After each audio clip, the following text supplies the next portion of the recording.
Economía Hoy, democratizando la educación financiera.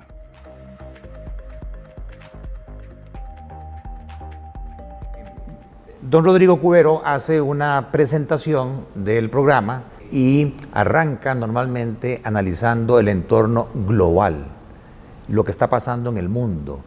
Y en particular tenemos una situación desde el año pasado atípica, y es que estamos en medio de una crisis mundial, de una crisis global, no de origen financiero, sino de origen de salud, como todos sabemos. Entonces, don Rodrigo, ¿cuál era tu lectura un año después de la pandemia, primer semestre del 2021? ¿Qué está sucediendo en el mundo?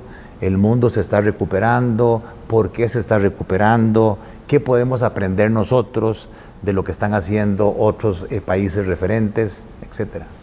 Bueno, ¿qué hemos visto? En efecto, se trata de una situación inédita, una situación realmente muy dramática para la humanidad, que se sufre como consecuencia de la pandemia por el COVID-19 en el 2020.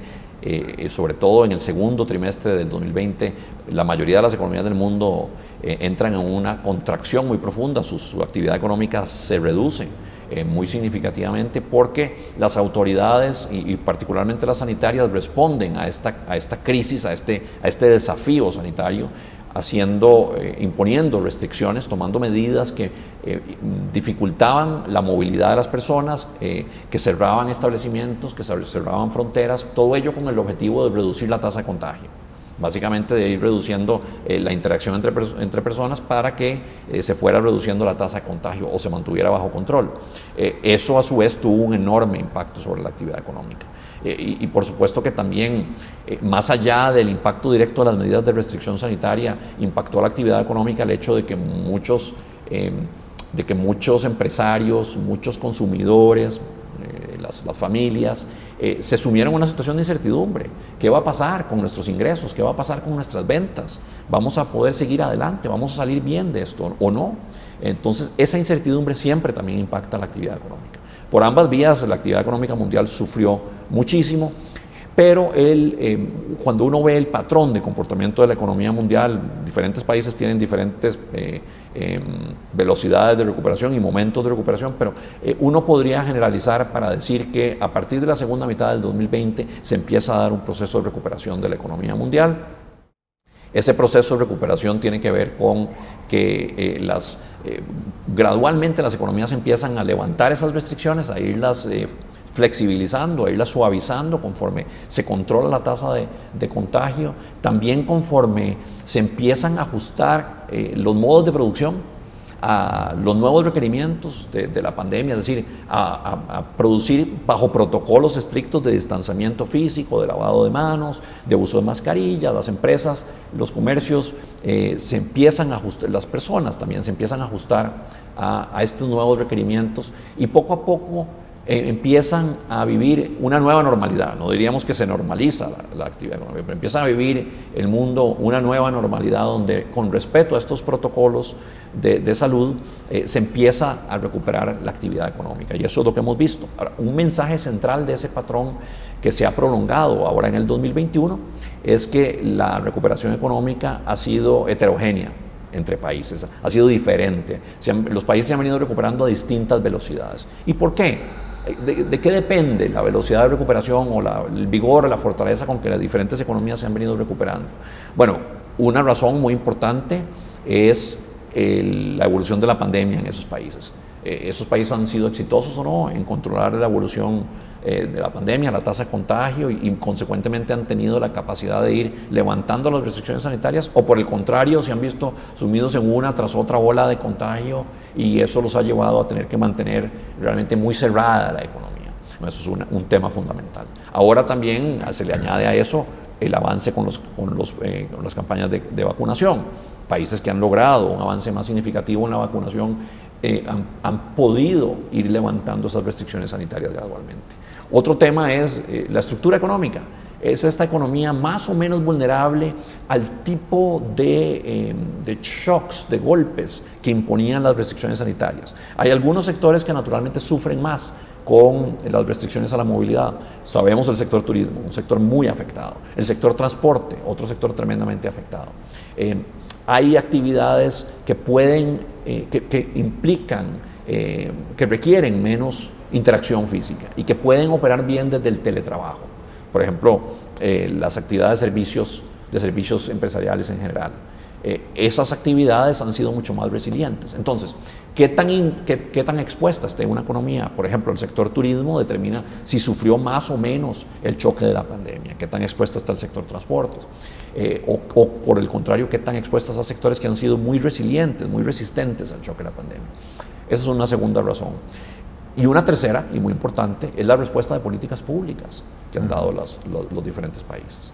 Algunos países han tenido la capacidad de hacer respuestas fiscales con estímulos fiscales muy importantes, dando subsidios a los hogares o a las empresas en una forma muy cuantiosa que ha permitido mitigar y de hecho en algunos casos hasta superar el impacto de la pandemia sobre los ingresos de los hogares y de las empresas. Otros países, como el nuestro, tenían una situación fiscal comprometida y al inicio de la pandemia y al golpearles la pandemia fuertemente, la actividad económica más bien, su situación fiscal se deterioró muy significativamente y eso redujo el espacio para poder hacer estímulos fiscales.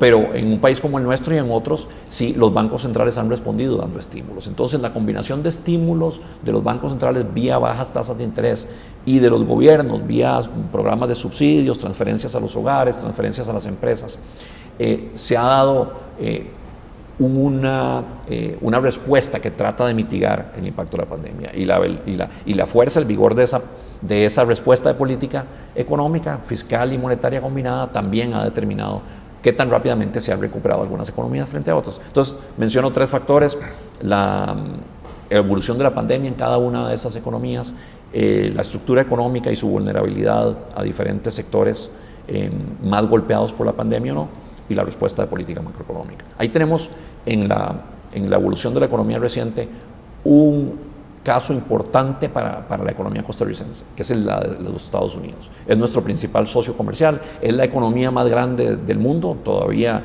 según cómo se le mida, pero medida a precios de mercado, la economía de los Estados Unidos es todavía más grande que la de China. Si se le mide ajustado por el poder, bueno, no los quiero cansar con tecnicismos, pero ciertamente si se le mide, se ajusta por las diferencias en costo de vida, China ya es más grande que los Estados Unidos. Pero Estados Unidos sigue siendo una economía muy grande en el mundo y ciertamente nuestro principal socio comercial. Y la economía de los Estados Unidos ha tenido un repunte muy significativo a partir de la segunda mitad del año 2020 y sobre todo en este primer semestre del 2021. Y eso muy de la mano de unas políticas de estímulo, tanto monetario, muy bajas tasas de interés por parte del Banco Central de los Estados Unidos, como fiscal, y ahora sobre todo con la nueva administración Biden, ha habido unos programas de estímulo fiscal muy generosos, de grandes dimensiones, que han mantenido un dinamismo muy fuerte de la economía norteamericana. Eso ha sido una buena noticia, por supuesto, para los Estados Unidos, pero también para el resto del mundo, porque es realmente una economía muy grande, que importa muchos bienes y servicios. Entonces eso aumenta la demanda por los bienes exportados por muchos diferentes países, incluido el nuestro. Entonces hasta ahora, una recuperación económica importante, con heterogeneidad, con diferencias entre países, pero con un repunte muy significativo de nuestro principal socio comercial, que es la economía de los Estados Unidos. No, interesante escuchándote, dado que nos gusta la economía, los modelos económicos, precisamente lo que estabas mencionando de la división económica del Banco Central. Yo creo que con estos aprendizajes, los modelos macroeconómicos de proyecciones van a tener que actualizarse post pandemia. Te escucho mucho decir la tasa de contagio. Bueno, esa va a ser una variable claro, interesante a incorporar. Pero en resumidas cuentas, Rodrigo, podemos decir entonces que a nivel mundial este 2021 sí muestra una recuperación. El mundo venía antes de la pandemia creciendo más o menos al 3%, la pandemia nos hace caer como al 3,5% y ahora se está hablando de una recuperación acelerada fuerte del 6% y los Estados Unidos, que lo decís muy bien, 7% es lo que se estima de crecimiento para este 2021. Más adelante, cuando hablemos del caso de Costa Rica, te voy a preguntar si le estamos sacando todo el jugo a ese crecimiento de nuestro principal socio comercial, con independencia de las ideologías, o si podemos hacer más para poder sacarle mayor provecho a ese crecimiento. Economía Hoy, democratizando la educación financiera.